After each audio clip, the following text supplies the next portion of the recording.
सून माझ्या बाळाला हात लावते. करंटे, तुझे हात कसे जडले नाहीत बाळाला हात लावताना? श्री हरिशंकर नमामि शंकर. अरे जे हात स्वामींच्या श्रद्धेसाठी नेहमी जोडलेले असतात ते झडतील कसे? अरे शिल्पे, अगं नुसतं पोराला जन्माला घातलं म्हणजे ममत्व येत नाही, ते हृदयातून लागतं, हृदयातून. आणि त्याला जे कळतं ना, ज्याला हे कळतं, ती व्यक्ती बनते सिंधुताई सपकाळ, ती व्यक्ती बनते मदर तेरेसा. ही लोक एकाच मुलाची आई न बनता असंख्य मुलांच्या आया बनतात. हे असतं ममत्व. छडतात मध्ये शिव हरिशंकर नमामि शंकर.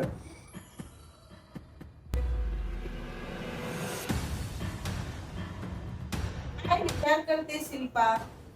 हा शंकर बोलला ते विचार करण्यासारखं आहे ना. अरे एवढे शांत का बसलाय तुम्ही?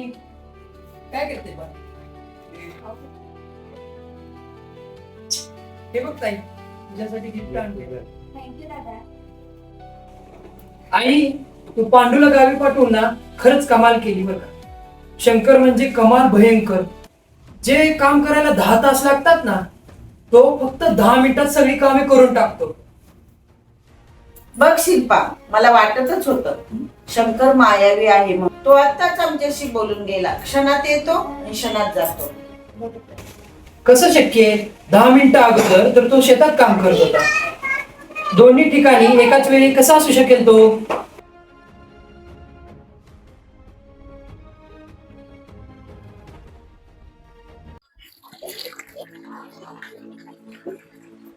अरे आज शेतात काम नाही, साहेबांनी हे काम सांगितलं आज. अरे कृष्णा, काम हे काम असत, कामाचं दुसरं नाव राम असत. अरे तुम्हा 2 भावात किती फरक आहे. एकाला बाटलीशिवाय जमत नाही आणि दुसऱ्याला देवाच्या नावाशिवाय जमत नाही.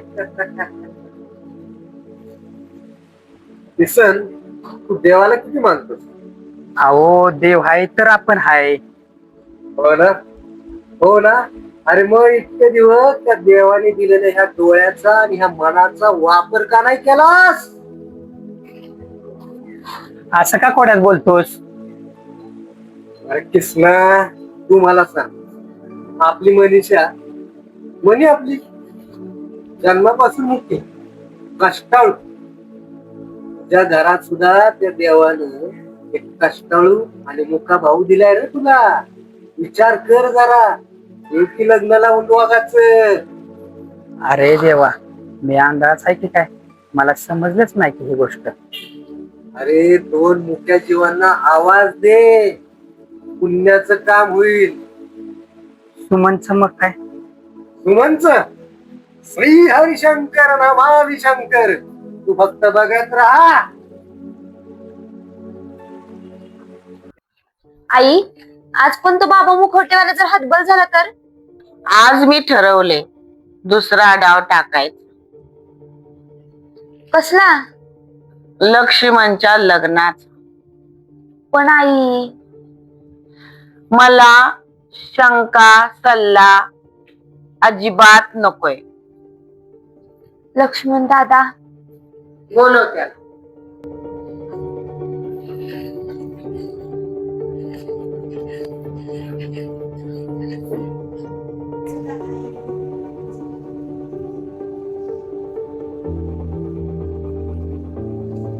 लक्ष्मण, बस झाला. मला मोहिते घराण्याचा विचार करावा लागेल. कसला विचार? तुझ्या दुसऱ्या लग्नाचा. काय? ते शक्य नाही आणि याच्यावर पुन्हा चर्चा पण नको मला. ठीक आहे, मग माझा निर्णय ऐकून जा.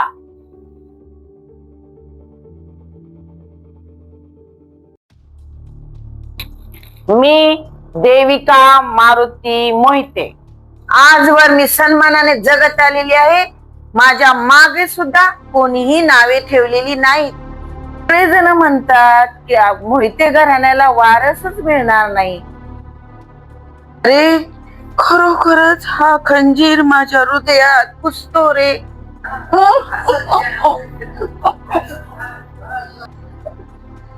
शांत हो आई, रडू नको, मी तयार आहे दुसऱ्या लग्नाला.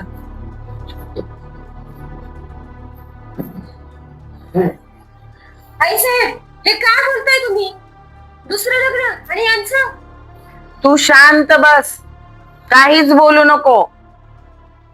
आई साहेब, आवाज बंद, आवाज बंद. आजवर तुम्ही माझा आवाज बंद पाडलात, आजवर तुम्ही मला गप्प बसवलेत, पण आज नाही. आज तुम्ही गप्प बसणार आणि मी बोलणार. खूप भोगलंय मी इथं, खूप सहन केलंय मी इथं, तुम्हाला, तुमच्या घराला. लक्ष्मण, लक्ष्मण, लक्ष आणि मन, कुठे आहे तुमचं लक्ष? या नाटकी स्वभावाच्या आईवर कुठे आहे लक्ष? पैसा, संपत्ती, प्रसिद्धी, फक्त यावर तुमचं लक्ष आहे. आणि तुमचं मन फक्त तुमच्या या नाटकी स्वभावाच्या आईवरती आहे. कधी विचारलं का? कधी विचारलं का तुम्ही बायको म्हणून मला, की तुमची आई माझ्याशी कशी वागते, कशी बोलते? कधीतरी नवरा म्हणून या बायकोचा विचार केलाच का तुम्ही? कधीच नाही. पण आता मी गप्प नाही बसणार, बिलकुल गप्प नाही बसणार. अहो, आज या आईने तुमच्या नाटकी म्हणण्याची भाषा केली, नाटकी म्हणण्याची भाषा केली. तर 7 वर्षाची साथ सोडणारा हा नवरा कसा मुलाचा बाप बनू शकेल? सांगा ना मला तुम्ही, आहे उत्तर?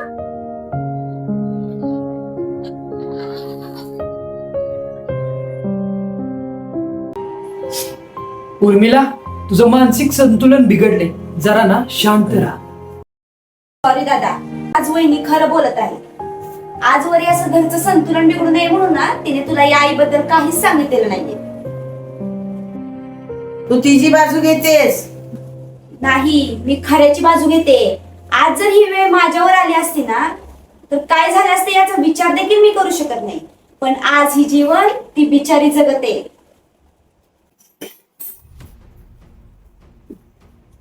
ठीक आहे, पत्ते बदलले म्हणून डाव हरला असे होत नाही. बाबा या.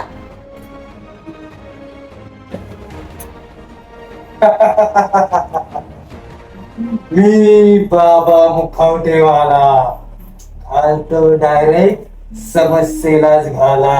बोला आई साहेब, काय म्हणताय? बोला. बाबा, हीच ती माझी अभागी सून. तिच्याबद्दल काय निर्णय घ्यायचा ते तुम्हीच सांगा. हिच्याबद्दल काय सांगायचं? हिच्या बाबाचं नाव दिनकर भोसले, उर्मिला दिनकर भोसले. इतकी दुर्दैवी ही व्यक्ती आहे, जन्माला आल्या आल्याच आईला खाऊन बसली ही. अरे 2 एकराची साधी जमीन, ती पण आता तिच्या सावत्र काकांनी नावावर करून घेतली. बापाचं बोलायचं झालं तर हिच्या 5व्या वाढदिवसा दिवशी बाप आला. तेव्हापासनं ते अंतरुणाला खेळून बसलेला आहे. इतकी दुर्दैवी ही पोरगी, हिला नांदवण्यापेक्षा तुम्ही इथं दुर्दैव नांदवताय आई साहेब. ठरवा, हिला नांदवायचं का तिच्या दुर्दैवाला ठेवायचं? मला जर सांगाल तर मी उपाय सांगू शकतो, कारण मी आहे बाबा मुखवटेवाला आणि मी घालतो डायरेक्ट समस्येलाच घाला. बघितलं लक्ष्मण, दुर्दैव पण हिच्या पुढे लाजेल. आता तूच ठरवायचं, नांदवायची का सोडायची. श्री हरिशंकर नमामि शंकर, काम करतो मी भयंकर. ए शंकर्या, आमच्या घरच्या भानगडीत अजिबात पडू नकोस. आई साहेब, हा प्रश्न फक्त या घरातला नाही तर घरातील प्रत्येकाचा आहे. प्रत्येक घरातला हा प्रश्न आहे. श्रद्धा, अंधश्रद्धा, प्रेम, अहंकार, न्याय, अन्याय या सगळ्या कोळ्याच्या जाळ्यात अडकलेल्या प्रत्येक व्यक्तीचा आहे. अरे समाजापासून मुखवटा घालून फिरणाऱ्या भामट्या हात दे. सांग मला आता तुझ्या हातात मी एक नाणं ठेवलंय, किती रुपयाचं नाणे सांगू शकतोस? नाही सांगू शकणार तू. अरे लक्ष्मणा, हे जे त्या उर्मिला बद्दल सांगितलं ना या भामट्यानी, ही त्यांनी फक्त माहिती गोळा केली आहे सगळी, आणि तुमच्या सगळ्यांच्या समोर एक दुर्दैवी घटना सांगावी अशी त्यांनी सांगितलेली आहे. अरे अंधश्रद्धेच्या वाटेवरती चाललेली ही तुझी आई, अहंकाराने आंधळी झालेली तुझी ही आई, ही फक्त आई ही एकटी नाहीये. समाजात तुला अशा अनेक आया दिसतील ज्या फक्त आपल्या स्वतःच्या प्रतिष्ठेसाठी आजी बनण्याचा प्रयत्न करतायत. त्यासाठी त्यांच्या सुनांना वाटेल ते करायला लावतायत, कधी बुवाकडं कधी महाराजाकडं. अशा ठिकाणी हे घेऊन जातात हे तुझ्यासारख्या आया. कळलं काय आई साहेब? आणि तू हे लक्ष्मणा कोण आहेस तू? नवरा आहेस ना? नवरा आहेस ना तू हिचा? नवरा म्हणजे कोण? नुसता जोडीदार नाही. अरे नवरा म्हणजे त्या मुलीचा, त्या विवाहित मुलीचा तो नुसता जोडीदार नसतो, तो कधी तिचा बाप असतो, तो कधीतरी तिचा भाऊ असतो, तो कधीतरी तिचा वडील असतो. अरे ज्या माणसाला स्त्री तत्व कळलं तो राम झाला, ज्या माणसाला स्त्री कळली तो कृष्ण झाला, आणि ज्याला स्त्री मधली शक्ती कळली ना ते महात्मा फुले झाले. लोकांना ही स्त्री कळली होती. तू विचार तुझ्या आत्म्याला, समजलंय काय तुला यातलं? काय बनलाय तू आतापर्यंत यातलं? काहीच नाही. हाच प्रश्न तुझ्या बहिणीला विचार. तिने आज तिच्या अंतरात्म्याला प्रश्न विचारलेला, तिला उत्तर मिळालंय की मी आज एक फक्त ननंद नाही तर तिची जीवाभावाची मैत्रीण आहे. आणि म्हणूनच आज ती तिच्या बाजूनी उभी आहे, सत्याच्या बाजूनी उभी आहे. आज ती उर्मिलाच्या बाजूनी उभी आहे. अरे स्त्री समजून घ्या. तिला परक्या पोरीला आपलं मानणं, घरातल्या स्त्रीला उच्चतम स्थान देणं, आपल्या खिशातून उतू चाललेला पैसा समाजाच्या हितासाठी वापरणं, हेच खरं देवाचं कर्म आहे, हीच खरी भक्ती आहे. पण हे कळलंच नाही कुणाला. संविधानाचं पालन करणं हाच खरा देवाचा धर्म आहे, हे समजतच नाही कोणाला. अरे स्त्री हरिशंकर नमामि शंकर, एकदाच बोलतोय, शेवटचं बोलतोय मी. एक कान देऊन लक्षात ठेवा, तुम्हाला जर देवपण बघायचंय तर एकच काम करा. जे देवपण ज्या व्यक्तीला कळले ती व्यक्ती एकच, ते म्हणजे महात्मा फुले आणि सावित्रीबाई फुले. त्यांना कळलं की जर देवानी या समाजामध्ये तुमच्यासारखे निपुत्रिक आईबाप जर तयार केलेले तर त्याच ठिकाणी या समाजामध्ये आई बापाविना असलेली अनाथ पोरं सुद्धा तयार ठेवलेली आहेत. कशासाठी? या जोड्या लावा, याच्यावरती विचार करा. या महात्मा फुलेंना, या सावित्रीबाई फुलेंना हा विचार कळला होता, म्हणून त्यांनी अत्याचारातून घडलेल्या एका जीवाला जवळ केलं, त्याला मोठं केलं. त्याचं नाव म्हणजे डॉक्टर यशवंत. बघा तुम्हाला जमतंय का? श्री हरिशंकर नमामि शंकर, काम करतो मी भयंकर, मी भयंकर, मी भयंकर. आता सर्वांनी फक्त माझा निर्णय ऐकायचा आहे. असा निर्णय जो 7 वर्ष दबलेल्या मनाने घेतलेला आहे. असा निर्णय जो एका स्त्रीने सलग 7 वर्ष दिलेल्या अग्निपरीक्षेतून बाहेर आलेला आहे. एक असा निर्णय जो एका स्त्रीच्या सहनशीलतेचा अंत झाल्यावर जन्माला आलेला आहे.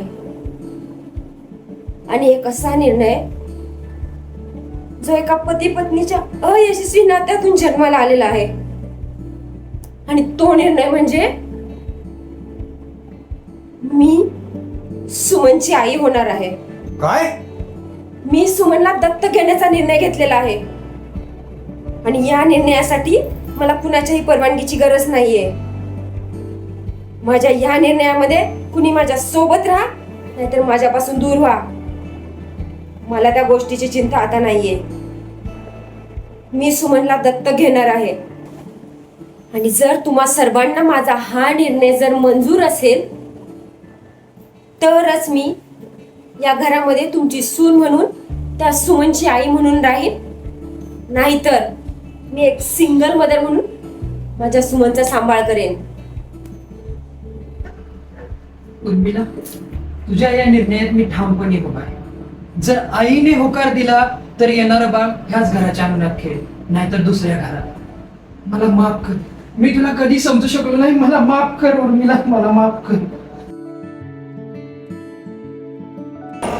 खरे बहिणी, मातृत्व हे गर्भातून येत नसतं ग, ते हृदयातून यावं लागतं. आणि आज हे तू साऱ्या जगाला दाखवून दिलंस. माझ्या मनातील जो दूषितपणा होता ना, तो तू तुझ्या सदाचाराने साफ केलास ग वहिनी. मला माफ कर ग वहिनी, मला माफ. काय करतेस? आज एक स्त्री असून मी तुला नाही समजू शकले ग, मी नाही समजू शकले ग तुला.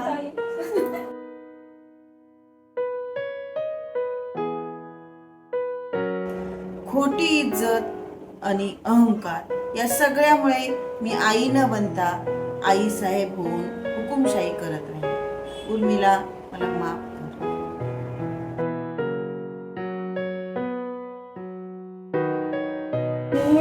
साहेब, आम्हाला हे तुमचे जोडलेले हात नाही पाहायचे. तो हे हात फक्त आमच्या पाठीवर असावेत. हो माझी मुलगी. दादा, या दोघांचं करायचं काय? दोघं नाही, 3 जण. शास्त्री बुवा पण तुरुंगात जाणार. वहिनी, हा शंकर आपल्या सगळ्यांचे डोळे उडवून गेला तरी कुठे? तो शंकर आहे, शोधून सापडणार नाही. मला माहिती तू कुठे गेला असेल.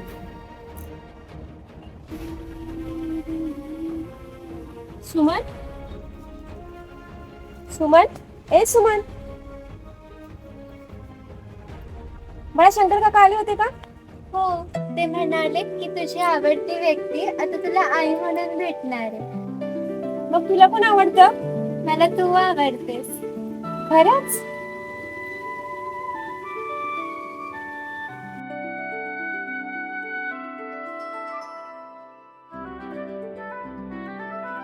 शंकर कुठे गेला का? नाही पण